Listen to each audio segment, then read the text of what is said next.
Primeiramente, uma boa tarde a todos aqui presentes. Agora nós vamos conhecer um pouco da rotina radioterapêutica dos tratamentos de cabeça e pescoço no CRIO. O que me veio de importante a ser abordado inicialmente são os meios de reprodutibilidade no tratamento, que tanto no CRIO quanto na maioria dos outros centros são bem semelhantes. Primeiro, eu irei ver como o meu paciente ele ficará posicionado durante todo o seu tratamento, onde na grande maioria dos casos ele fica no posicionamento em decúbito dorsal. Os decúbitos oblíquo e lateral, eles são usados com pouca frequência, mas nos casos de, por exemplo, tratamento de glândulas salivares, como as parótidas, alguns pacientes operados, eles podem possuir certa limitação de rotacional pescoço lateralmente. Com isso, o giro parcial ou total do seu corpo o ajuda no melhor posicionamento para o tratamento. Outro aspecto muito importante na reprodutibilidade é como eu irei imobilizar a área a ser tratada.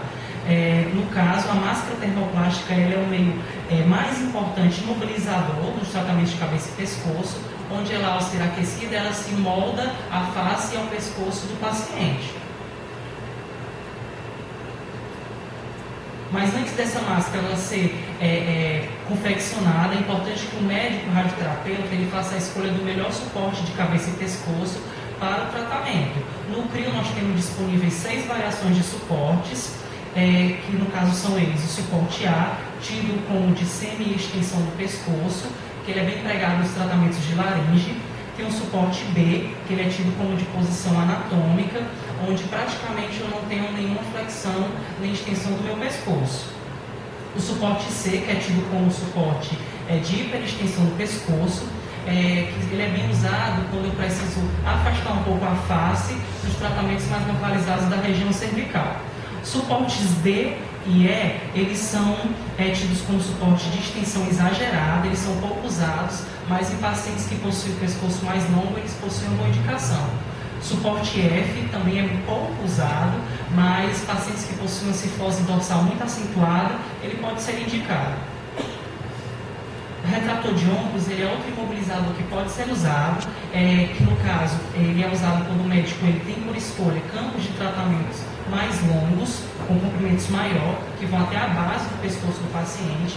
Com isso, ele precisa que os ombros do paciente sejam retirados da área de tratamento. Ainda no aspecto imobilizador, nós temos as bases, onde a máscara vai ser fixada, que no caso, no CRIO nós temos a base plana fixada à mesa na sala de radioterapia, que ela é a que é mais usada na grande maioria dos tratamentos, com campos de radiação laterais, que é quando irradia a porção lateral direita e porção lateral esquerda da região de cabeça e pescoço. Nós temos ainda a base plana móvel, que ela é pouco usada, mas ela é muito importante nos tratamentos pouco frequentes de tratamentos com campos de radiação anteroposteriores, que no caso trata a porção anterior e posterior da área de interesse. Para que a gente tenha uma radioterapia de uma maneira mais eficaz, realizada de uma maneira mais eficaz, alguns acessórios podem ser utilizados para essa finalidade.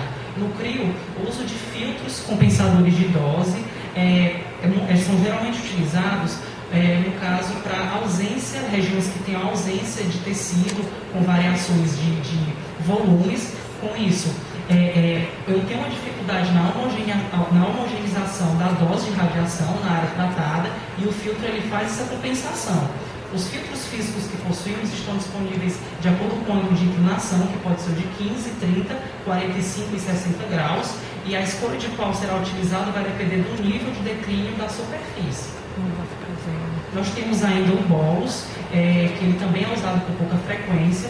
Ele é feito com um material semelhante, com densidade semelhante à da pele. Ele tem a função de superficializar a radiação, trazendo, no caso, a dose máxima do meu feixe de radiação para a superfície da pele. Alguns tratamentos de lábios fazem uso frequente de bolus. Ainda como acessório, nós temos o abridor de boca, que ele possui finalidades específicas, dependendo do local de tratamento, onde, por exemplo, aqui eu tenho um tratamento de assoalho bucal, onde a função dele é afastar os palatos duro e mole da área de tratamento e fixar a língua dentro do campo. Eu tenho também um tratamento de palatos duro e mole, que ele tem a função de poupar a língua, assim como o lábio inferior e os dentes.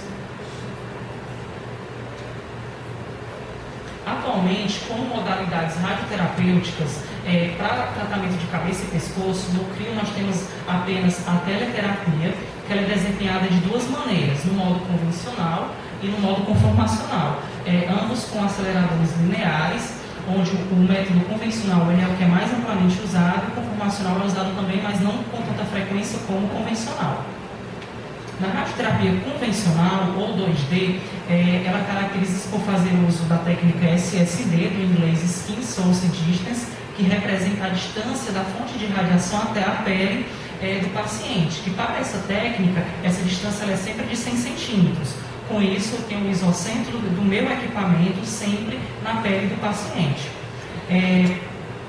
No uso dessa técnica, tem-se a necessidade de mover a mesa para a realização de todo o tratamento, e na radioterapia convencional, que geralmente ela é realizada com tratamentos de campos cérvico-faciais, laterolaterais, paralelos e opostos, tem-se a necessidade de fazer a medição da distância laterolateral, que é a nossa conhecida DLL, que nada mais é do que a espessura partindo do centro do meu campo lateral direito até o centro do meu campo lateral esquerdo. Na radioterapia convencional, as estruturas que não precisam ser irradiadas, elas são protegidas com blocos de proteções padrões, como esse que vocês podem observar, que são fixados a bandejas furadas por meio de parafusos. Eu trouxe aqui algumas gravuras onde eu tenho a utilização dessas proteções, no caso do tratamento de assoalho bucal. Eu tenho aqui no campo lateral proteção de região maxilar, assim como lábio superior e dentes. Já nesse campo de radiação de fossas supraclaviculares, eu tenho proteção de pulmão, essas proteções sempre são presentes, onde eu preciso preservar o máximo de pulmão possível. E eu tenho essa proteção total central, que no caso é para proteger laringe, um pouco da traqueia, cordas vocais e até mesmo a medula espinhal. Essa proteção, ela só é utilizada, essa proteção total, quando o médico ele tem certeza que nessa área não há gânglio comprometido que precisa ser irradiado. Aqui, no caso dessa foto de radiação de fossas para tratamento de hipofaringe, eu não tenho essa proteção, muito provavelmente porque nessa área há um gânglio comprometido ou vários gânglios que precisam ser irradiados. Já nessa foto de campo lateral, eu tenho proteção de região maxilar, assim como proteção de área auditiva, que essa proteção é muito comum nesses tratamentos de região de cabeça e pescoço. Já essa proteção aqui na base do pescoço do paciente é para evitar que essa área da medula espinhal ela se sobrecarregue, já que essa mesma região já está sendo irradiada pela divergência do feixe do campo das fossas supraclaviculares. Já nesse caso de orofaringe, eu tenho proteção no campo lateral de região maxilar, assim como a área auditiva novamente, diferenciando no campo das fossas, onde eu tenho uma proteção central parcial, que protege laringe e evita que a divergência do feixe do meu campo de fossas sobrecarregue a medula nessa área que já está sendo irradiada pelos campos laterais. Agora falando sobre a radioterapia conformacional ou radioterapia 3D, ela caracteriza-se por fazer uso da técnica SAD, do inglês Source Axis Distance, que no caso representa a distância de 100 centímetros, que é onde eu tenho o meu isocentro, estando no interior do volume tumoral e não mais na superfície da pele como na técnica SSD. Nesse tipo de radioterapia, após a localização inicial não há mais necessidade que eu mova a mesa de tratamento, portanto eu vou realizando o restante do tratamento sem mover a mesa. É um tipo de radioterapia bem indicado no uso de campos anteriores, quando eu preciso irradiar alguma porção anterior da área tratada, como nos casos de nasofaringe, que nos campos laterais eu não consigo tratar toda a porção anterior da nasofaringe. E com a radioterapia conformacional eu consigo tratar toda a minha nasofaringe e, no caso, ainda proteger estruturas importantes como nervos ópticos. No CRIO, para que a radioterapia conformacional seja realizada, tanto no CRIO como em muitos outros centros, são necessárias algumas etapas de planejamento, onde no CRIO a primeira delas é a confecção da máscara, onde essa máscara é confeccionada no CRIO na sala de planejamento. Após a confecção da máscara, o paciente é encaminhado para fazer a tomografia computadorizada. Nós não temos tomógrafo, portanto ele é encaminhado para o Hospital Fernandes Távora, que é vizinho ao CRIO.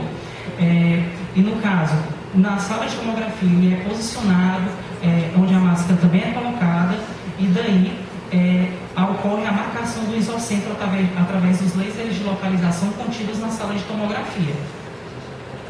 Após isso, as imagens começam a ser adquiridas, são armazenadas em CDs, onde esse CD é encaminhado para o setor de física médica, onde as imagens serão utilizadas e processadas para o planejamento virtual.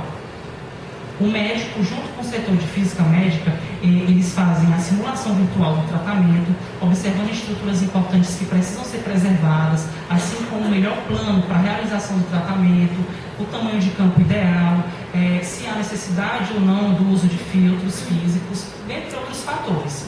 E o próprio programa que utilizamos, ele já gera o desenho dos blocos de proteções, que, se aprovados, nós temos aí, então, o planejamento virtual finalizado. O desenho dos blocos, eles são enviados para o setor de oficina de moldes, onde os blocos são confeccionados e fixados a bandejas lisas, como essa, onde então essa bandeja junto com o bloco é colocada no colimador do aparelho para que então o tratamento seja realizado. No CRIO, nós não possuímos ainda o aparelho simulador, portanto, no próprio acelerador linear, o paciente ele é posicionado, colocada a máscara, então a gente faz os deslocamentos determinados pelo planejamento e, após isso, os campos de tratamento são marcados na máscara e daí são feitos check-filmes dos campos com os blocos de proteções. Daí o médico ele, verifica o check-filme. Aqui eu acabei não conseguindo um bom check-filme de região de cabeça e pescoço, mas trouxe essa imagem de tumor cerebral só para vocês conhecerem, verem, no caso, o check-filme com o bloco próprio. No caso, o médico ele verifica as radiografias. Se o isocentro estiver realmente no local de interesse, ocorre então a liberação para que seja realizado o tratamento. Agora, falando um pouco mais de irradiação de fossos supraclaviculares, a irradiação ocorre sempre que existirem gânglios comprometidos na região e também nos quadros de lesões muito avançadas. No caso, alguns tumores como o gilingo, que possui uma região muito vascularizada, o que facilita a disseminação da doença, requer que, no caso, as fossas sejam sempre irradiadas. O campo de fossas ele é sempre anterior, com dentro do equipamento zerado. No CRIO, entre os campos laterais, sempre é dado um pequeno gap, que é um pequeno espaço, para evitar que um campo ele se sobreponha ao outro, no caso, mas é importante que esse gap ele seja do tipo móvel, para evitar que existam áreas frias ou áreas quentes no tratamento, ou seja, áreas que quase não recebem radiação ou áreas que estão recebendo radiação em excesso. Também é importante que nós tenhamos o conhecimento de algumas estruturas de risco, no caso, nos tratamentos de cabeça e pescoço, onde cada uma delas possui uma dose máxima de radiação, que, se ultrapassadas, já torna-se possível algum dano no funcionamento dessa estrutura. Dentre várias estruturas, eu achei importante destacar a medula espinhal, que não pode ser exposta a mais de 45 graus nos tratamentos com fótons. Portanto, ao receber 45 graus, a medula ela precisa ser poupada, que corresponde a toda essa área abaixo dessa linha tracejada. Aqui vocês podem observar um check-filme de colimação, onde o médico ele reduz o campo até o ponto da medula estar totalmente preservada. Agora, o que acontece, o que é comum às vezes acontecer nesses casos de colimação de medula, é que na área da medula espinhal, o paciente ele pode possuir algum gânglio comprometido que precisa receber mais de 45 graus. E com isso, para um melhor resultado de tratamento, nós fazemos o campo direto com elétrons, com energia que eu consigo poupar a profundidade da medula espinhal. Geralmente, essa energia que nós sempre utilizamos é a de 10 metros. Com isso, eu continuo a irradiar o meu gânglio comprometido com elétrons, sem que eu continue a irradiar a minha medula espinhal. Aqui vocês podem observar esse reforço, como eu mencionei, com elétrons.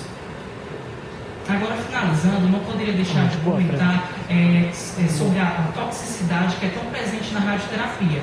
É muito comum o paciente de cabeça e pescoço ele se queixar com o técnico ou com o tecnólogo sobre alguns incômodos que vem apresentando, principalmente quando o término do seu tratamento já está próximo.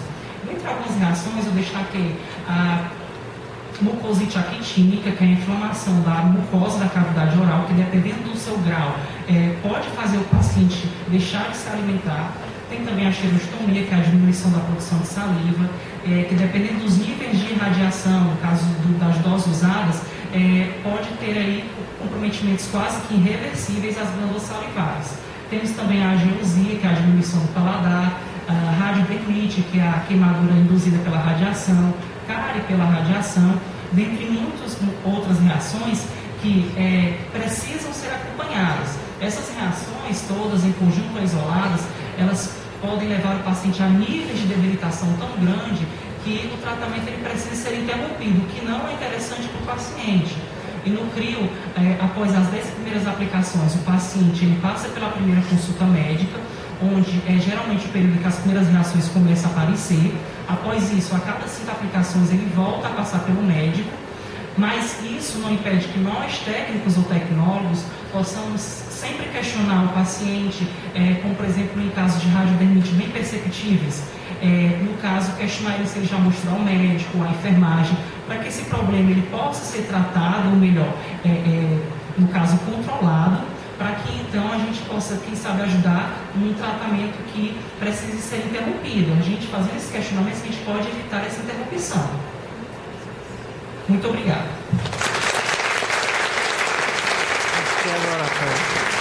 Faço que agora? Merchandising, viu, Cláudio? Fez merchandising.